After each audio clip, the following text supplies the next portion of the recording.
내가 정작 서울대에 와서 가장 하고 싶었던 게 뭐였지? 나는 나를 가슴 뛰게 하는 것들을 찾아서 서울대학교에 왔는데 그거는커녕 계속 해야 할 것들만 탕탕탕탕 쳐내는 그런 기계가 된 느낌을 정말 많이 받았거든요.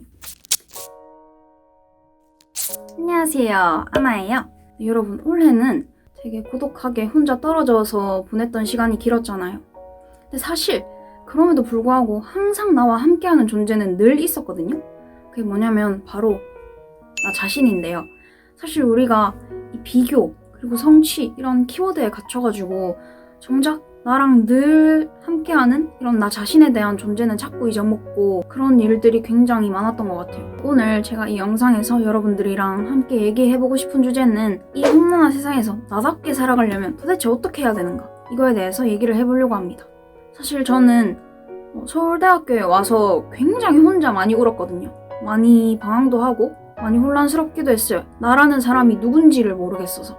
이거를 찾아본 적이 없으니까 막상 모든 선택권들이 다 주어졌을 때 내가 어떤 선택을 내려야 될지도 굉장히 혼란스러웠고, 그래서 저는 이 나름대로의 방황 끝에 저만의 방법들을 몇 가지 갖게 되었고, 제가 어떤 상황에서 힘들었고 이걸 어떻게 헤쳐나가고자 했는지 또 여러분들과 함께 이걸 나누고 싶어서 카메라를 켜게 되었습니다.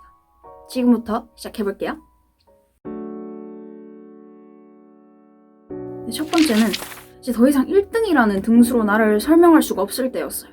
사실 고등학교 때는 나 자신이 누구입니다 라는 주관적인 설명을 들려주기 전에 우선 성적, 등수라는 객관적인 지표가 있어야만 했잖아요. 그래서 저는 내가 뭘 좋아하고 뭘 싫어하고 이런 걸 가릴 데가 어딨어 하고 그냥 미친 듯이 공부만 해서 성적을 정말 많이 올렸거든요.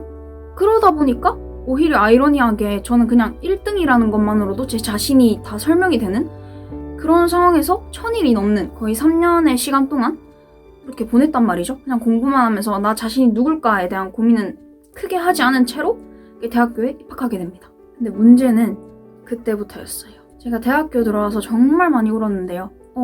이제는 공부를 해도 1등은커녕 상위권을 하기도 정말 힘들고, 왜냐면 전부 날고기는 친구들만 있으니까. 그중에서 제가 탑을 하기란 진짜 하늘의 별 따기더라고요. 그래가지고 그때 진짜 하늘이 좀 약간 아찔했고, 또 한 번 충격은 제가 정말 열심히 했던 수업에서 C를 받았거든요. 와, 이때 진짜 저는 솔직히 나락으로 떨어지는 기분이었어요. 그러니까 50점 만점에 47점을 받았는데도 거의 등수가 중하위권인 경험을 차차 하고 나니까 진짜 이제는 남들이랑 비교해서 성적으로 나를 설명하기에는 이도저도 아닌 존재가 되어버렸다. 이런 자책감과 함께 극심한 우울증에 시달리게 되었습니다. 그리고 두 번째로 이렇게 계속 좌절감이 계속되는 상태로 학년이 올라가다 보니까 내가 정작 서울대에 와서 가장 하고 싶었던 게 뭐였지? 내가 이 해야만 하는 의무 같은 이 과제와 시험들을 쳐내는 기계처럼 자꾸 느껴지기도 하고, 그때도 많이 혼란스러웠어요. 뭔가 인간답게 내가 살아가고 있는 거 맞나? 나는 나를 가슴 뛰게 하는 것들을 찾아서 서울대학교에 왔는데 그거는커녕 계속 해야 할 것들만 탕탕탕탕 쳐내는 그런 기계가 된 느낌을 정말 많이 받았거든요. 그래서 이때도 나를 잃어가는 기분이 들었습니다. 그리고 마지막 세 번째, 이건 좀 의외일 수도 있는데요. 바로 연애를 하면서 나를 잃어간다는 느낌을 굉장히 많이 받았었어요. 물론 제가 대학에 와서 연애를 그렇게 많이 해본 건 아니지만 그래도 제가 여고에서 공부를 했기 때문에 캠퍼스 커플, CC, 그것도 서울대 이렇게 꿈꾸면서 그거를 나름 원동력 삼아서 공부를 진짜 열심히 했거든요. 그래서 대학교에 와서 드디어 꿈에 그리던 CC를 하게 됐어요. 근데 과연 저는 항상 행복했을까요? 근데 물론 연애라는 과정이 항상 행복할 수만은 없겠지만 저는 제 자신이 누군가에 대한 탐색을 이제 시작한 사람으로서 그때 연애를 시작하니까 오히려 자아 정체성에 대한 혼란도 많이 왔었어요. 내가 뭘 좋아하지? 내가 뭘 싫어하지? 이거를 막 고민하기 시작했던 찰나에 연애를 시작을 했는데, 연애를 하다 보니까 점점 상대방은 뭘 좋아하지? 상대방은 뭘 싫어하지? 상대방은 나의 어떤 모습을 좋아할까? 상대방은 나의 어떤 모습을 싫어할까에 점점 초점을 맞추고 있는 게 제가 보여지는 거예요. 제 스스로가 느껴지는 거예요. 심지어 그날그날의 옷을 고를 때조차도 이렇게 제가 원하는 옷을 입는 게 아니라 어떻게 하면 상대의 눈에 더 예뻐 보일까? 어떻게 하면 내 결점을 가릴까? 이거에만 집중이 되어 있었던 거예요. 그래서 저는 아이러니하게도 정말 행복하고자 했던 연애를 통해서 혼란스러움만 가중되고, 그렇게 제 연애들은 끝이 나게 됩니다. 저도 이때부터 나름 깊은 고민을 하기 시작해요. 내가 이런 일들이 반복되지 않으려면 내가 어떻게 얘네들을 헤쳐나가야 할까 하다가 이 3가지 고민들에 대한 각각의 대안을 마련하게 됩니다. 그래서 저는 반대로 꼴찌로 나를 정의 내릴 수 있는 분야부터 다시 시작을 해보자. 내가 가장 두려워하는 게 꼴찌니까 가장 두려워하는 꼴찌만 해보자. 이렇게 해서 정말 새로운 분야를 많이 도전하게 되었습니다. 인문대 학생이 서울대학교 체육교육과 소속 테니스부와 스노보드부에 들어가게 됩니다. 테니스 시합도 정말 많이 지고 실수도 많이 하고 스노보드도 거의 엉덩이 부러질 정도로 진짜 많이 넘어졌었고 진짜 몇몇 선배들은 저를 울보로 기억하실 정도로 울면서 또 포기는 안 했거든요. 그리고 제가 입을 앙 다물고 계속 쓰는 연습만 했다 보니까 제가 사람들 앞에서 말하는 게 좀 부족하다고 느껴져서 토론 동아리, 그리고 토론 동아리에서 좀 더 자신감을 쌓아서 힙합 동아리, 그러니까 직접 랩 가사를 쓰고 그걸 많은 관객들 앞에서 공연까지 하는 그런 힙합 동아리인 바운스 팩토리까지 하게 됩니다. 결코 제가 죽기 전까지 탑을 먹을 수 없을지도 모르는 분야들에 도전을 하면서 좀 특이하다, 좀 독특하다, 좀 재밌다 이런 사람으로 각인되기 시작했습니다. 자, 생각을 해보세요. 인문학도인데 여름엔 테니스 치고 겨울에는 보드 타고 탑 공연까지 안 해? 거기다 마지막 정점은 바로 이 스튜디오 샵까지 도전을 하게 되면서 이제 관종 라이프의 절정을 거의 찍게 됩니다. 제가 가장 두려워했던 꼴찌부터 다시 닦아나가면서 저만의 개성을 더욱 이렇게 또렷하게 세워나갈 수 있었던 그런 좋은 계기가 되었습니다. 2번째로 3학년에 용기를 내서 휴학을 합니다. 제가 정말 하고 싶었던 건 그냥 이 학업을 쉬는 거였거든요. 저는 고등학교 3년을 내리 달리고 대학교 3년까지 또 내리 달리기가 이게 사람이 결국엔 방전돼서 버티지를 못하겠는 거예요. 그래서 부모님께 허락을 받지 않고 선휴학 버튼을 누르고 후 통보를 하게 됩니다. 휴학을 하고 나니까 제가 정말 하고 싶었던 것들이 하나둘씩 퐁퐁퐁퐁 생각이 나더라고요.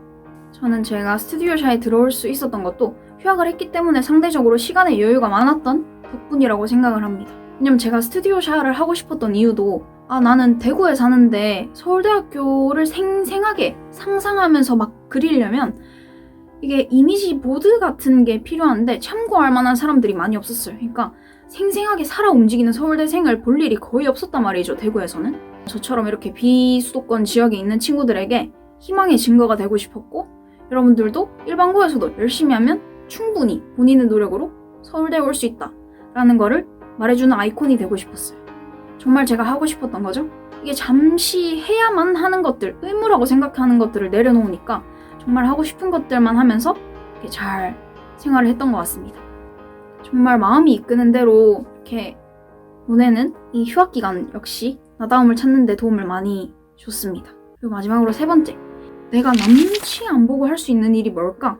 를 생각해보니까 바로 또 이 유튜브더라고요. 그냥 제 있는 그대로의 모습, 가끔은 좀 오버하기도 하고 가끔은 축 처져 있기도 하고 정말 가끔은 헛소리도 했다가 가끔은 좀 도움되는 말도 해주네? 저 언니? 저 누나?